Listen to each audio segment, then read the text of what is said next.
এই নাও কুকুরের গোশ। এই গোশ বাইজিৎ ভাইয়ের বাড়িতে দিয়ে আসবে আর বলবে আজকেই যেন এই গোশ রান্না করে খায়। আচ্ছা ঠিক আছে। কিরে কি হয়েছে? দাদু হুজুর আপনার জন্য মাংস পাঠিয়েছেন। কিসের মাংস? কুকুরের মাংস।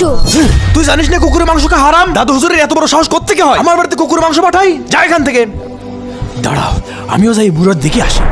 এ হুজুর কোথায় যাচ্ছেন? দাদু হুজুর আমার বাড়িতে কুকুরের গোশ পাঠিয়েছে। দাদু হুজুরের সাহস কিভাবে হলো এই কুকুরের গোশের মতো নাপাক জিনিস আমার বাড়িতে পাঠিয়েছে? কি আমাদের বাড়িতে পাঠাইছে? কি? তাহলে চলো সাথে দেখা করে আসি। হ্যাঁ চলেন। এই দাদু হুজুর, দাদু হুজুর বাইরে হয়ে আসো। কি হয়েছে?